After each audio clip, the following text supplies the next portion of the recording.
నమస్కారం సార్. నమస్తే సార్, కేసీఆర్ గారికి నోటీసులు ఇవ్వడం జరిగింది సార్. మరి ఏం జరిగింది? ఏ ఇష్యూ పైన ఈయనకి నోటీసులు ఇచ్చారు? మరి దీని పట్ల కేసీఆర్ గారు ఎలా రియాక్ట్ అయ్యారు సార్? మరి ఏం జరిగే అవకాశం ఉందండి? యాక్చువల్గా తెలంగాణ పవర్ కార్పొరేషన్ వాళ్ళు నోటీసులు ఇష్యూ చేశారు కేసీఆర్కి. దీనికి ప్రధాన కారణం ఏంటంటే ఛత్తీస్గఢ్ దగ్గర నుంచి విద్యుత్తు కొనుగోలు చేసింది ఎక్కువ రేట్లు పెట్టి కొనుగోలు చేశారు. ఇది ఎందుకు ఎక్కువ రేట్లు పెట్టి కొనుగోలు చేయాల్సి వచ్చింది, దీనికి సంబంధించి వివరణ ఇవ్వమని కేసీఆర్కి నోటీసు పంపించారు. ఈ మంత్ 30th లోపల రమ్మని చెప్పారు. బట్ కేసీఆర్ రిప్లై ఏమి ఇచ్చాడంటే, నాకు జూలై 31 వరకు కుదరదు అని ఇచ్చారు. సో మరి వీళ్ళు ఆగుతారా, లేదు కంపల్సరీ రావాల్సిందని మళ్ళీ నోటీసులు ఇస్తారా అనేది చూడాలి మనం. అంటే బేసిక్గా ఇదేమీ విచిత్రమైన విషయం కాదు. ఎందుకంటే రేవంత్ రెడ్డి అధికారంలోకి రాగానే ఫస్ట్ చేసిన పని విద్యుత్ రంగానికి సంబంధించిన సమీక్షలు. దాదాపు 85,000 కోట్లు అప్పులు ఉన్నాయి విద్యుత్ ఈ సెక్టర్లో అనేది ఫస్ట్ వచ్చింది. ఓవరాల్గా 6 lakhs పైన అప్పులు కేసీఆర్ చేసిపోయాడు అనేది రేవంత్ రెడ్డి ప్రభుత్వం తీసుకొచ్చింది. అందుకే మనకు గుర్తుంటే రేవంత్ రెడ్డి ప్రభుత్వం మొత్తం ఒక వైట్ పేపర్ కూడా, శ్వేతపత్రం ఉంటుంది దాన్ని, ఒక శ్వేతపత్రం కూడా సమర్పించారు. అంటే గత ప్రభుత్వంలో ఎక్కడెక్కడ మిస్యూజ్ జరిగింది, అంటే బ్యాడ్ గవర్నెన్స్ అంటారు దాన్ని. సో ఒక ధనిక రాష్ట్రాన్ని కూడా వీళ్ళు దివాలా తీయించడానికి వీళ్ళు ఏమేమి చేశారు అని చెప్పడానికి ఆ శ్వేతపత్రాన్ని వేశారు. సో అట్లాగే అసెంబ్లీలో కూడా దీని మీద పెద్ద చర్చ జరిగింది. అంటే క్లియర్గా రేవంత్ రెడ్డి గతంలో, అంటే ఆయన ప్రతిపక్షంలో ఉన్నప్పుడు ఏదైతే ఆరోపిస్తూ వచ్చాడో అదే ఆరోపణల్ని ఆయన తన ప్రభుత్వం వచ్చినాక వాటి మీద కమిషన్లు వేయడం, లేకపోతే విచారణలు జరపడం మొదలుపెట్టాడు. సో మనం చూస్తే కాళేశ్వరం ప్రాజెక్టు మీద చంద్రఘోష్ కమిటీ దాని మీద ఆల్రెడీ స్టార్ట్ చేసింది. దాని రిపోర్టు రెడీ అవుతుంది. అది రాగానే దాంట్లో కూడా కేసీఆర్కి నోటీసులు వెళ్తాయి. దాంట్లో దాదాపు 70,000 నుంచి 1,00,000 కోట్ల వరకు మిస్యూజ్ జరిగింది, అవినీతి జరిగింది అనేది దాంట్లో చెప్తున్నారు. అట్లాగే గొర్రెల స్కామ్ ఆల్రెడీ మనకి తలసాని శ్రీనివాస్ యాదవ్ వాళ్ళ ఓఎస్డీని మొన్న అరెస్ట్ చేశారు. దానికి సంబంధించి అధికారులను కూడా అరెస్ట్ చేశారు. తలసాని శ్రీనివాస్కి కూడా త్వరలోనే నోటీసులు వెళ్తాయి. ఎందుకంటే దాంట్లో అది కూడా స్కామ్ చేశారు వీళ్ళు. అది బినామీల్ని చూపించి ఆ బినామీల డబ్బును మళ్ళీ వీళ్ళే ఫేక్ అకౌంట్లోకి వేసి మళ్ళీ తీసుకొచ్చుకున్నారు అనేది అదొక స్కామ్. అట్లాగే మనకి టెలిఫోన్ ట్యాపింగ్లో కూడా క్లియర్గా కేసీఆర్ ఎదుర్కొనే అవకాశాలు కనిపిస్తున్నాయి.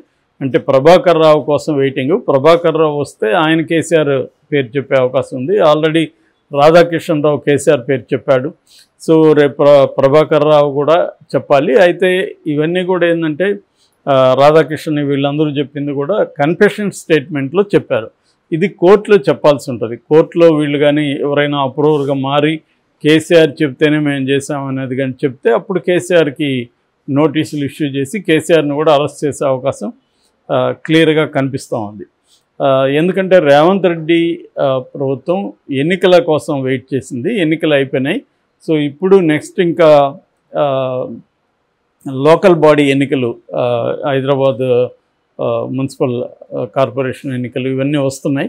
సో దీనికి సంబంధించి ఈ లోపల కేసీఆర్కి నోటీసులు ఇవ్వడం, కేసీఆర్ని ఒక దోషిగా జనం ముందు చిత్రీకరించడం అనేది ప్లాన్ అనమాట. ఎందుకంటే బీజేపీ వర్సెస్ కాంగ్రెసే ఉండాలి, బీఆర్ఎస్ అనేది కంప్లీట్గా మటాష్ అయిపోవాలనేది కాంగ్రెస్ ప్లాను, ఇటు బీజేపీ ప్లాన్ కూడా.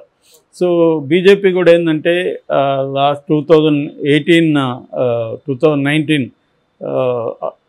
లోక్సభ ఎన్నికల్లో వాళ్ళకి 4 వస్తే ఇప్పుడు డబుల్ వచ్చాయి, 8 వచ్చాయి. అందువల్ల వాళ్ళు మంచి ఊపులో ఉన్నారు.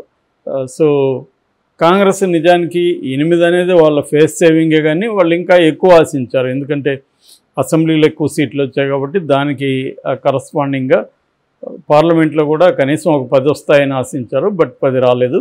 సో అందుకని ఇప్పుడు కేసీఆర్ మీద ఫోకస్ చేస్తాను. ఎందుకంటే కేసీఆర్ ఓట్ బ్యాంక్ మరీ తీసిపారేయాల్సిన అంతేం లేదు. వాళ్ళకి ఓట్ బ్యాంక్ ఉంది, 39 సీట్స్ వచ్చాయి. కాబట్టి నిజానికి కాంగ్రెస్కు కేసీఆర్కి ఓటు షేర్లో ఓన్లీ దాదాపు 2% కూడా లేదు, ఇంకా తక్కువే డిఫరెన్స్ ఉంది. కాబట్టి కేసీఆర్ మళ్ళీ పుంజుకోవడానికి గ్యారంటీ ఏం లేదు. ఎందుకంటే పార్లమెంట్ ఎన్నికలేమో మోడీ వర్సెస్ అనే పద్ధతిలో జరిగింది కాబట్టి ఆ రిజల్ట్ వేరే ఉండొచ్చు, రేపు లోకల్ ఇది వేరేగా ఉండొచ్చు. అందుకని బీజేపీ కూడా కేసీఆర్ని దెబ్బ కొట్టడం కోసం ఇటు చంద్రబాబుని పవన్ కళ్యాణ్ని కూడా ఇక్కడ పొత్తులకి సిద్ధం చేస్తున్నారు. ఇక్కడ బీజేపీతో పొత్తులు పెట్టుకొని లోకల్ ఎన్నికల్లో మోహరించాలనేది బీజేపీ ప్లాన్. సో ఆ రకంగా కేసీఆర్ని ఇటు పొలిటికల్గాను లీగల్గాను దెబ్బతీసే ఆలోచన క్లియర్గా కనబడుతుంది. కేసీఆర్ అనుకున్నట్టు ఆయన చెప్పినట్టు సంకీర్ణ ప్రభుత్వం కేంద్రంలో వచ్చింది, కానీ దానివల్ల కేసీఆర్కి ఏం ఉపయోగం లేదు. సో అంటే కేసీఆర్ ఆ సంకీర్ణ ప్రభుత్వంలో ఉన్న ఇతర అంటే నితీష్ కుమార్తో కావచ్చు, ఇటు చంద్రబాబుతో కావచ్చు, ఆయనకేమీ ర్యాపో లేదు. సో వాళ్ళతో ఉన్న కనీసం తను మ్యానిపులేట్ చేసుకొని కవితను బయట తీసుకురావడం, తన మీద సిబిఐ ఈడీ రాకుండా చూసుకోవడం, ఇటువంటివి కొంత చేస్తుండేవాడు. కానీ ఇప్పుడు ఆ ఛాన్స్ కూడా లేదు. ఆల్రెడీ చంద్రబాబుకి ఈయన మీద కోపమే ఉంటుంది. గతంలో తను నోటుకు ఓటు కేసులో, సో ఓటుకు నోటు కేసులో ఇబ్బంది పెట్టారనేది చంద్రబాబుకు ఉంది ఆల్రెడీ. సో ఎట్లాగూ అదే కేసులో రేవంత్ కూడా ఉన్నాడు. కాబట్టి వీళ్ళిద్దరు కలిసి ఇతన్ని ఇబ్బంది పెట్టడానికి ట్రై చేస్తారు తప్ప ఊరట వచ్చే అవకాశం లేదు. అందుకని కవిత ఇప్పుడిప్పుడు బయటకు వచ్చే అవకాశం కూడా లేదు. ఇండియా కూటమి వచ్చుంటే కనీసం ఈడీని సిబిఐని రద్దు చేస్తామని అఖిలేష్ యాదవ్ లాంటి వాళ్ళు ప్రకటించారు. కాబట్టి కొంతవరకు తనకి ఊరట వచ్చిండేది. ఎందుకంటే దాంట్లో ఇటు ఢిల్లీ ముఖ్యమంత్రిని కూడా బయటికి తీసుకురావాలి కాబట్టి వాళ్ళు అందులో భాగంగా కేజ్రీవాల్ వస్తే ఈమె కూడా బయటకు వచ్చేది. ఇప్పుడు ఆ హోపు కూడా లేదు. ఒకే ఒక హోపు కేసీఆర్కి ఏమన్నా ఈ ఎన్డీఏ ప్రభుత్వం కుప్పకూలిపోయి ఇండియా కూటమి ఏమన్నా అధికారంలోకి వస్తే అప్పుడు కొంతవరకు తనకి ఇబ్బందులు తగ్గచ్చేమో. కానీ అదర్వైజ్ అయితే కేసీఆర్కి ఇబ్బందులు ఉన్నాయి. కేసీఆర్ అరెస్ట్ అయ్యే అవకాశాలు కూడా ఉన్నాయి. ఇది ఒకే కేసు కాదు, ఇంకో వరుసగా నోటీసులు వెళ్తూ ఉంటాయి కేసీఆర్కి. సో కొన్ని సడన్గా అరెస్ట్ చంద్రబాబు నట్టయితే జగన్ సడన్గా అరెస్ట్ చేశాడు. ఇక్కడ కూడా రేవంత్ రెడ్డి కూడా ఏ ఫ్రైడే అర్ధరాత్రి పోయి అరెస్ట్ చేసే అవకాశాలు ఉన్నాయి. ఎందుకంటే రేవంత్ రెడ్డిని కూడా గతంలో కేసీఆర్ అలాగే అర్ధరాత్రి వెళ్ళి వాళ్ళ ఇంటికి వెళ్ళి తలుపులు బద్దలు కొట్టి అతను బయటికి తీసుకొచ్చారు. తర్వాత కూతురు పెళ్ళికి కూడా అతను రేవంత్ రెడ్డి వెళ్ళలేని పరిస్థితి. సో అవన్నీ రేవంత్ రెడ్డి మైండ్లో ఉంటాయి. బట్ పర్సనల్ కంటే కూడా పొలిటికల్గా కేసీఆర్ని దెబ్బతీయాలంటే ఈ కేసులు పెట్టి లీగల్గా అతన్ని అరెస్ట్ చేయడం అనేది ఇంపార్టెంట్. ఇప్పుడు మన చంద్రబాబు కూడా అదే పని జగన్ని చేయడానికి రెడీగా ఉన్నాడు. ఈరోజు కూడా వాళ్ళు ముఖ్యమంత్రిగా ఆయన్ని ఎన్నుకున్నప్పుడు ఇదే మాట అన్నాడు, మేమైతే కక్షాదింపు పద్ధతిలో చేయము, కానీ తప్పు చేసిన వాళ్ళని శిక్షించకపోతే కూడా అది అలవాటుగా మారిపోతుంది, ఖచ్చితంగా మేము తప్పు చేసిన వాళ్ళని శిక్షిస్తామంటున్నాడు. సో క్లియర్గా కేసులు పెట్టడం అనేది అక్కడ కూడా చేసే అవకాశం క్లియర్గా కనబడుతుంది. ఆడ కూడా మద్యం కుంభకోణం కావచ్చు, లేకపోతే ఇతర కేసులు జగన్ మీద ఆల్రెడీ స్టార్ట్ చేశారు. అదే పద్ధతి ఇక్కడ కూడా ఉంది.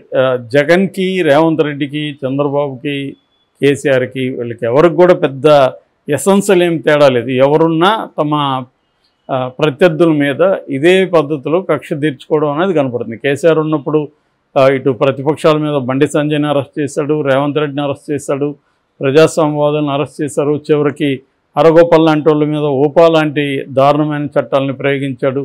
కేసీఆర్ అదే పని చేశాడు. ఇప్పుడు రేవంత్ రెడ్డి రివర్స్లో కేసీఆర్ మీద కూడా ఇదే పని చేయబోతున్నాడు. దానికి కేసీఆర్ సిద్ధం అవ్వాల్సిందే. అటు అక్కడ జగన్ ఉన్నప్పుడు కూడా జగన్ ప్రత్యర్థుల మీద ఇదే పని చేశాడు, కేసులు పెట్టడం, అరెస్ట్ చేయడం, చివరికి చంద్రబాబుని జైలుకి పంపించడం చేశాడు. ఇప్పుడు జగన్ కూడా అదే ఫేస్ చేయాలి. అంటే వీళ్ళు అధికారంలో ఉన్నప్పుడేమో మనం అసలు శాశ్వతంగా అధికారంలో ఉంటాం అన్నట్టుగా బిహేవ్ చేస్తారు. అధికారం పోయినాక సేమ్ అదే ఎదుర్కొంటారు. ఇప్పుడు తెలుగుదేశం నిజానికి ఎదుర్కొన్నప్పుడు వాళ్ళకి ఏముండాలా, ఇప్పుడు చేస్తే రేపు పొద్దున మళ్ళీ జగన్ వస్తే లేకపోతే ఇంకొకరు వస్తే మనకి ఇబ్బంది అవుతుంది కదా, మనం ఇట్లా చేయొద్దు అని వీళ్ళు అనుకోవాలి కదా. వీళ్ళు అనుకోవట్లే, వీళ్ళు ఇంకా ఎక్కువ చేద్దామని అనుకుంటున్నారు, ఇంకా తీవ్రంగా చేస్తాం మేము అన్న పద్ధతిలో ఉన్నారు. రేపొద్దున మళ్ళీ జగన్ అండ్ బ్యాచ్ వాళ్ళు ఇబ్బందులకు గురవుతారు, జైలుకి పోతారు, బాధలు పడతారు. సో వాళ్ళకి కసి ఉంటుంది. వాళ్ళ అధికారంలోకి వచ్చినాక మళ్ళీ అదే జరుగుతుంది. ఈ విసిఎస్ సర్కిల్ వల్ల ఇదేంది వీళ్ళిద్దరు వ్యవహారం కాదు, ఇది రాష్ట్ర భవిష్యత్తు, రాష్ట్ర ప్రజల జీవితాలు ఇవన్నీ ముడిపడి ఉంటాయి. అవేం పట్టించుకోకుండా వీళ్ళు ఒక రివెంజ్ ప్రభుత్వాల్లాగా ఏర్పడ్డాయి, అవే జరుగుతుంది. ఇక్కడ కూడా రేవంత్ రెడ్డి అదే చేస్తున్నాడు. కేసీఆర్ దానికి మూల్యం చెల్లించాల్సిన పరిస్థితి అయితే ఉంది.